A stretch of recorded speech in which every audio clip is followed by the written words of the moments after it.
cima, né, o sermão. Introdução.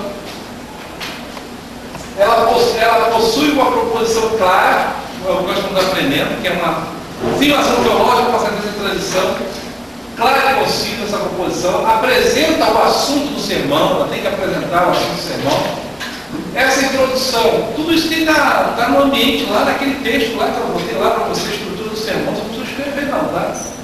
Só se você quiser escrever para passar o som. É breve, em torno de 10% do tempo total do sermão, ou seja, breve, isso aqui não é lei, né? Isso aí. Eu, por exemplo, mas é importante que seja assim, tem que tomar muito cuidado. Depois que é bom gravar quando a gente prega. Sabe, no passado, quando eu preguei, quando eu ouvi que eu preguei, eu falei assim, poxa, não tá legal isso aqui. Eu gastei 7 minutos na introdução, incluindo o tempo da leitura do texto, saudar os ouvintes, saudar a formanda e tal. Oi? Não, eu gravei.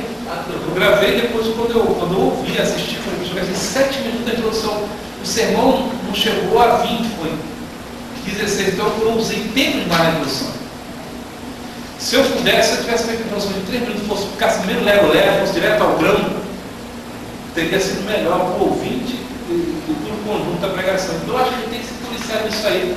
A introdução ela tem que ser breve. Não pode acontecer aquilo que eu falei numa mensagem muito linda que eu ouvi lá na igreja do Gleison, né? A mensagem lá do pastor na posse, lá na ordenação, foi muito boa. Mas como ele falou quase, não sei quantos minutos eu não marquei, mas ele falou muito naquele momento, que eu já achava que era sermão. Aí ele foi para o texto, quando ele foi para o texto, ele falou, oh meu Deus, vai começar agora. Então, é melhor que você, sem muito lero-lero, jogue uma questão, um título, use o título para chamar a atenção, ou faça uma pergunta, alguma coisa muito rápida, e vai ler o texto bíblico e entre no sermão. E se cuide muito para não falar demais na introdução.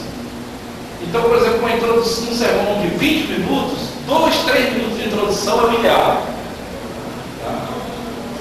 Aí, tudo bem, pode ser até mais, isso aqui não é uma lei. Pode ser 10, 20 minutos, 20%, mas não pode ser mais de 20%, não. É complicado. Ela tem que chamar a atenção, ela tem que ser interessante. Por quê? Porque o cara está que nem nós aqui hoje. Está com fome, eu estou com fome. Está com fome, está com sono, porque trabalhou o dia inteiro, está cansado, ou porque o dia está nublado, está meio na deprê, está com frio. Aquela igreja desconfortável, não tem aquecimento, não tem nada. Então você tem que se colocar no lugar do ouvinte. Então tem que ser interessante, não pode chegar para o cara e perguntar assim, por que será que Jesus se batizou? Aí o cara lá de saco cheio fala assim, estou nem aí. Estou nem aí. Nem que me interessa saber por que Jesus se batizou. Interessa para vocês saber? A mim não me interessa. Agora imagina um cara, nós somos teólogos, estudantes de teologia, gostamos de questões teológicas, mas o povo não. Então, agora se você perguntar assim, mudou alguma coisa na sua vida depois que você se batizou?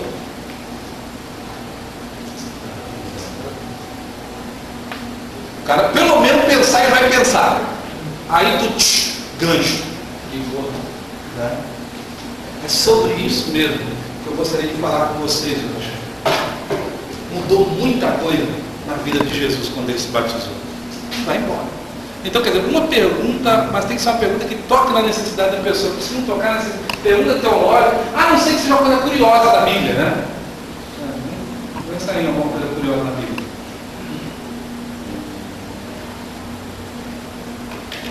Curiosa.